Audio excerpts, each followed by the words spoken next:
What is up? You have found the Dumb Christian. I am your host, Jonathan, and today we're actually merging two shorter stories into one.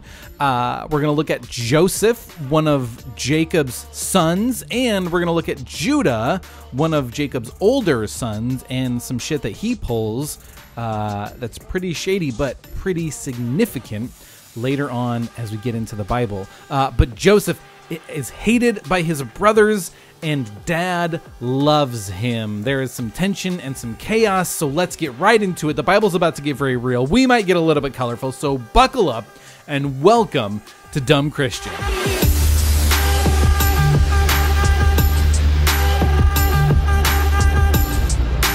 All right, let's get right into it. We are covering Genesis 37 and 38. We're merging two stories here into one, but I hope that you'll understand why. Right off the bat, the chapter 37 tells us that Joseph is 17 years old. This is Jacob's first son through his favorite wife, Rachel. Originally, he only wanted to marry Rachel, but he got duped, if you remember, into marrying Leah also. And then in this section, the Bible also identifies the maidservants that Leah and Rachel gave to Jacob to have sex with so that they can compete to see who can have as many kids as have more kids than the other. The Bible here identifies those maidservants as Jacob's wives as well. Bilhah and Zilpah. Those are some fun names. Everyone say Bilhah and Zilpah. Yes. Remember, Rachel died. And so now Joseph and his newborn brother Benjamin are kind of motherless, right? So Bilhah and Zilpah seem to be acting as stepmother to Joseph and Benjamin. And at every opportunity that he gets, Joseph just narks on his brothers every time they do something they shouldn't do, or, the tattletale. They just look for everything to tattle on. And eventually you get to the point where you're like, just stop, man. Nobody likes a tattletale, but every time, right? Dan's wearing my clothes. Asher's playing with my toys.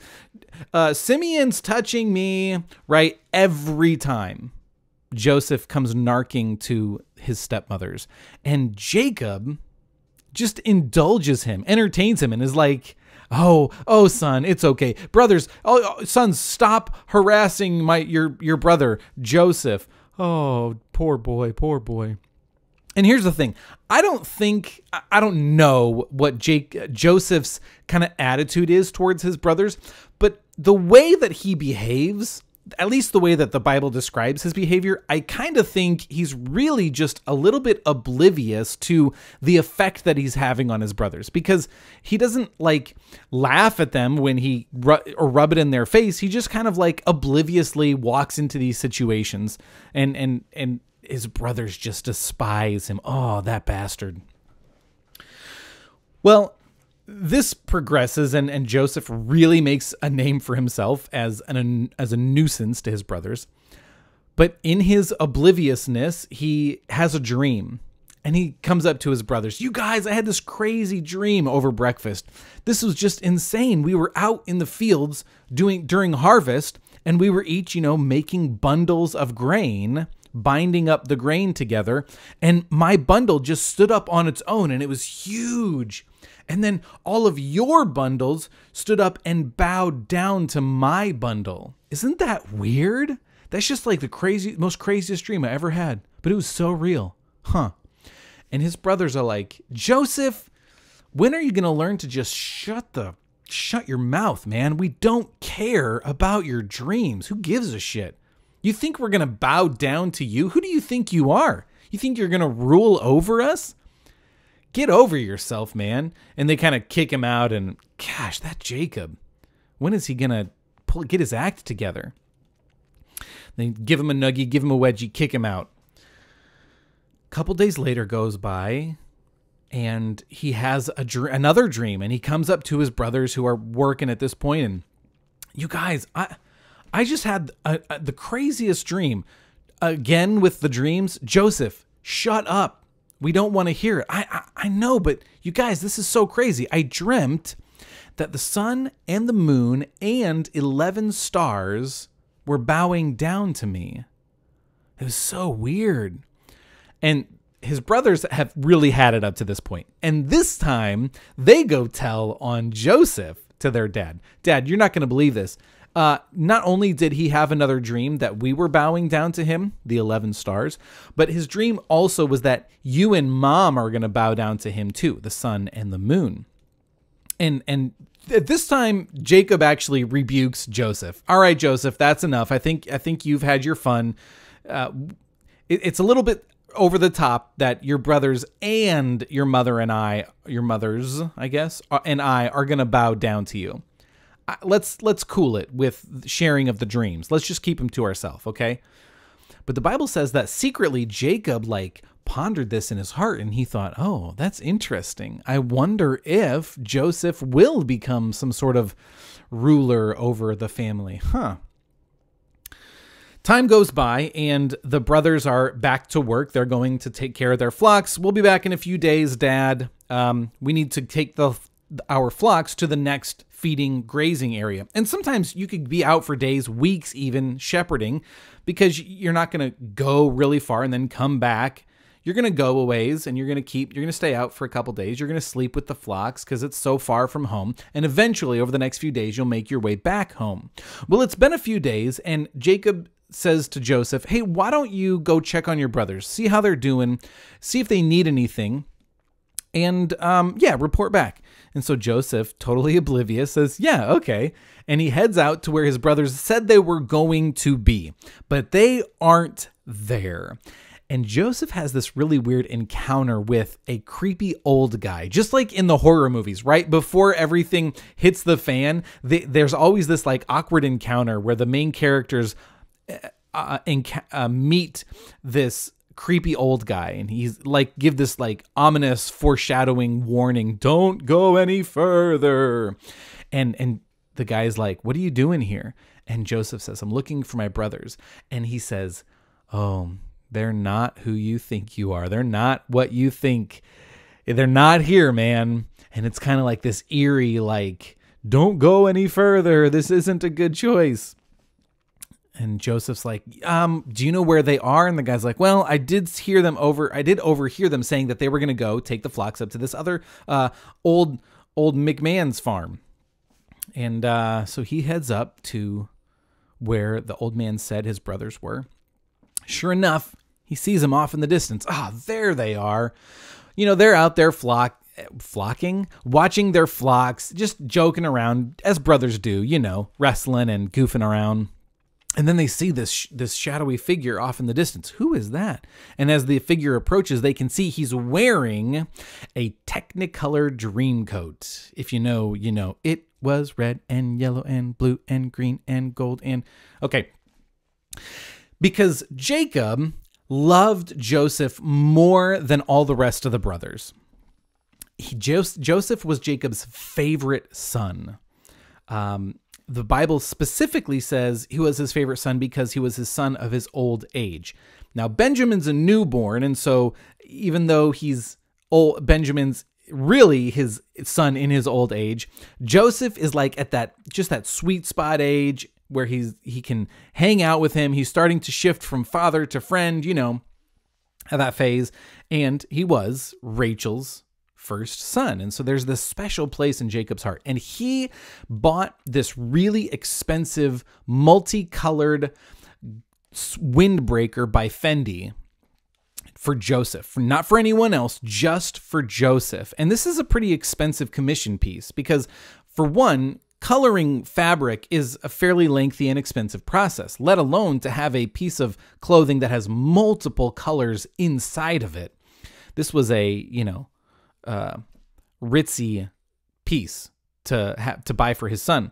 And they see that it's Joseph because they can see he's wearing this coat that all it does is just stir in them, instead of all the colors, they just see red because they just get so furious. Dad loves him and he's just a piece of shit. I know, you guys, let's kill Joseph. No one would ever know. We're far from home. We could totally get away with it, guys. And they start to be like, yeah, that's a good idea. Let's do it. But Reuben, the oldest brother, steps in and says, we're not killing our brother, you guys. That's just ridiculous. There's no way we're going to kill our brother. Instead, look, there's a dried up well over here. Let's just throw him in the pit, make him suffer for a bit, and then we can take him back home and hopefully he'll learn his lesson. So as soon as he gets close enough, hey guys, they jump him, rip his coat off, throw him into this pit. What are you guys doing? Why are you being so mean to me? I'm your brother. So I think he's just absolutely, totally unaware of the effect that he's had on his brothers. They throw him in the pit and he's screaming, crying, get me out of here. And they just said, nah. And they have dinner. They just sit down while he's over there screaming, and they eat dinner together. After dinner, Reuben goes to pinch one off, and he's gone for a while, sitting on the porcelain throne. While Reuben's away, the rest of the brothers see this caravan approaching, and it's going to walk by them. And Moses, the author here, tells us explicitly that these are Ishmaelites, descendants from Ishmael. If you remember, Ishmael was actually Abraham's first son with Hagar. And once he had Isaac, he kicked out Hagar and Ishmael to go live on their own. And we haven't really heard from them or seen them since. But here we see Ishmael's descendants called the Midianites, and they are a nomadic tribe just like Jacob. And they're wandering and they're headed towards Egypt. And the brothers say, hey, I know, let's sell Joseph to these travelers, to these nomads. And that way we'll get some money. We won't actually kill our brother, but we will get rid of him. And so it's a win-win-win for us. This is amazing. What a fortuitous opportunity. So they pull Joseph up. They sell him to these traveling Ishmaelites. And they end up taking him to Egypt. We'll hear more about that next time. Reuben comes back from the bathroom, and he looks in the well as he discovers his brothers are laughing and giggling. What did you guys do? He looks into the well. It's empty. You guys, what did you do? Our dad is going to be furious. And one of them speaks up. Let's just pretend that he was killed by a bear or a lion or something on his way to come see us. So what they do is they rip the jacket that they had, the multicolored coat, and they kill a goat and put goat's blood all over the coat. By the time they make it back to Jacob, they say, Dad, on our way back home, we came across this rainbow coat. It looks like Joseph's. Is it? Can you verify for us that this is Joseph's coat that you bought for him? And Jacob holds it in his hands. It's covered in blood, and he thinks, oh no, Joseph was killed by a lion, and I sent him out to his death. So not only is Jacob confronted with this idea that his sons are trying to convince him Joseph was killed by a wild beast, but Jacob has to wrestle with this thought that he's responsible because he told Joseph to go see his brothers. I sent my son, my favorite son, to his death. And it says he was inconsolable. Little did he know, Joseph was alive and on his way to Egypt. And then Moses adds, the author here of Genesis adds in like a little side story. He kind of interrupts the Joseph narrative to tell us something about Judah. And I want to include this story in this episode because the way we're going to talk about it's going to be pretty brief. And we already actually did an episode on most of the content of what's going on here. In episode number 3, Death for Pulling Out. Warning, it's got mature content. So have a heads up for that. This part of the story is also going to include some prostitution. So if that's not going to sit well with you, just have a heads up. That's coming up. And so Moses takes a little tangent. While Joseph is in slavery in Egypt, he tells us this story about one of the brothers named Judah. Judah marries a woman named Shua.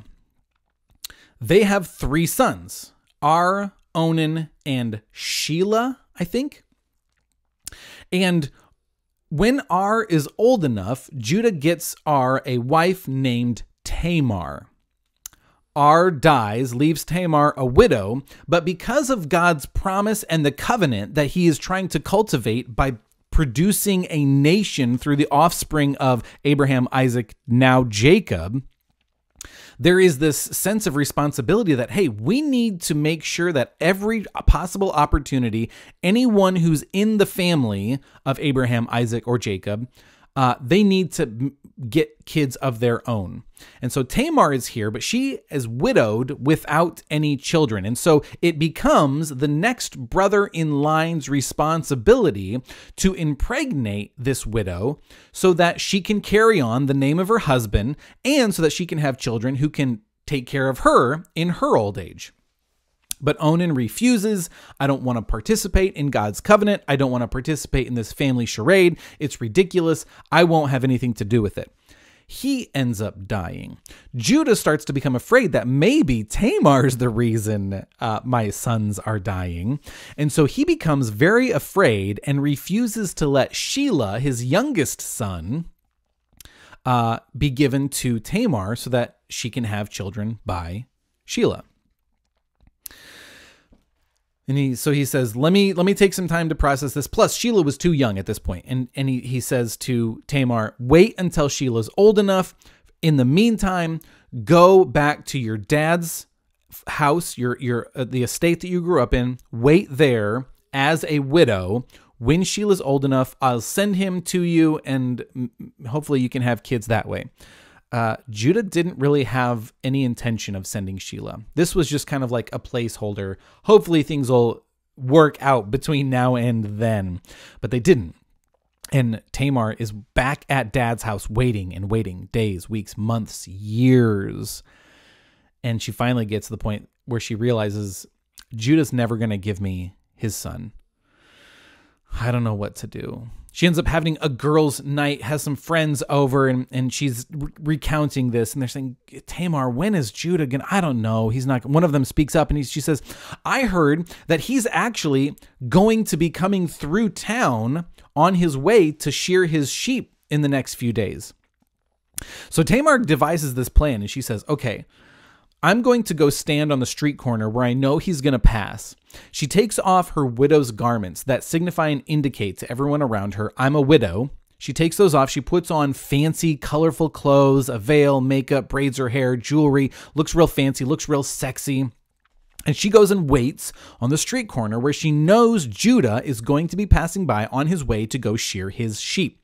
When he shows up, sure enough, he sees her, thinks, ooh la la, she is fine. Hey, how much? And she says, how much for what? And he says, come on, you know what I'm talking about. How much for some sexy time? Now, as far as we know, Judah's still married. This is, again, one of those instances where the Bible isn't condoning behavior, but it's just not playing games. It acknowledges, look, Judah screwed up. He did something he shouldn't have done, but this is part of the story.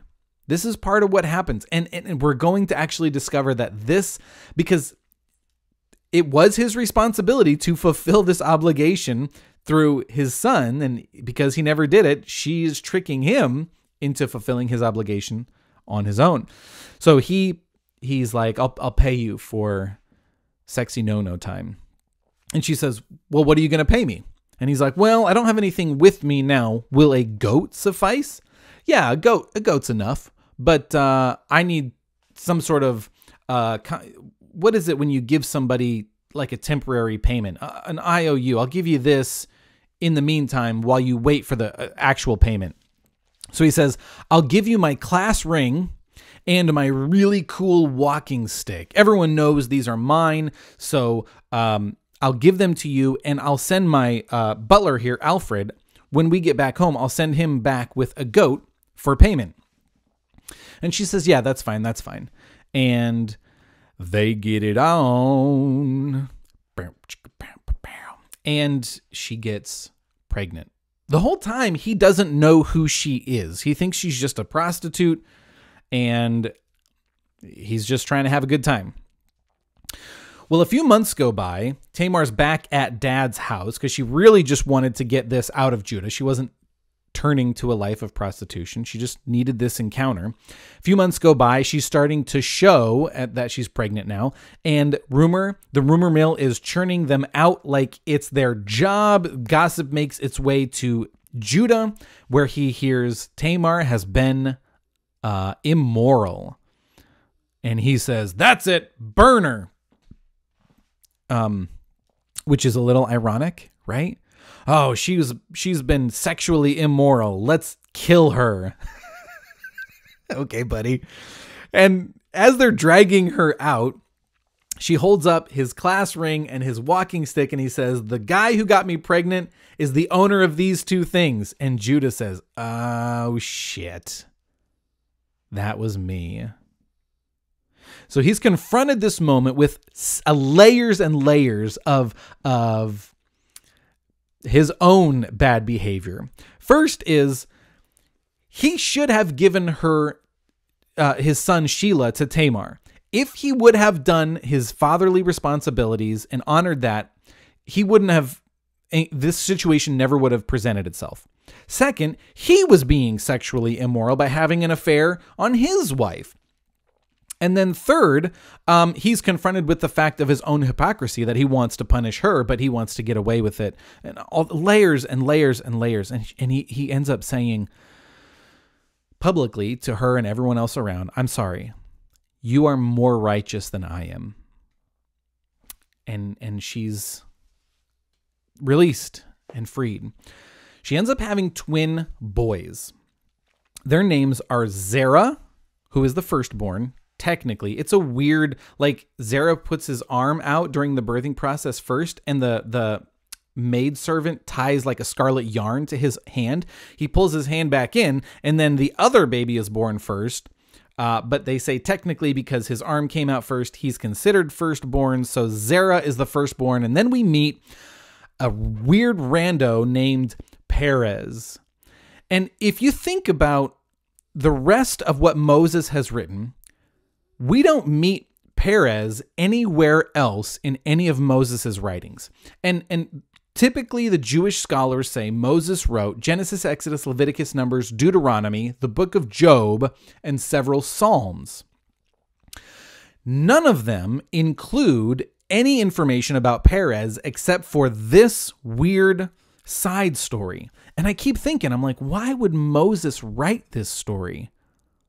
It's a weird, like, what does it have to, why is he telling us this? He's not telling us everyone else's dirty, he's not airing everyone else's dirty laundry or telling us about the sins that all the other brothers commit. No, none of them are perfect. Why this story? And if we continue to read in the Bible, 400 years later, we meet a descendant of Perez, King David. And we get his lineage at the end of the book of Ruth. Ruth, if you remember, we did an episode on her, the Moabite princess. She comes from another nation. She comes and she marries a descendant of Perez, Boaz, his great-great-great-great-great-grandson. Then they have kids, grandkids, great-grandkids, King David. But we don't know about this until hundreds of years after Moses told us this weird tangent story. So we're confronted with a couple of things here. And the first one is real easy, and some scholars suggest Moses didn't actually write the story. He just started the story, and these stories were written hundreds, thousands of years later. A couple thousand years later. And that while Israel was in exile in Babylon at the end of the Old Testament, that's when they really wrote and recorded. But the strong Jewish tradition is that Moses wrote these stories when he was alive. So either he didn't write them and someone added them, and that's where they make the connection, or if Moses did write these stories, the reason he told us about Perez is because God inspired him to. And I think that's a really interesting consideration as we look at why did Moses feel the need to add this story about a character he never met and would never meet the descendants of, it just seems so out of place unless God really did tell him, I want you to add this story here because it's going to be really important later. And this has been Genesis 37 and 38, where Joseph, the little tattletale, is sold into slavery, and we meet some rando named Perez. That's it. We'll explore Joseph's time in Egypt more in detail next time. I love you guys. I'll catch you later.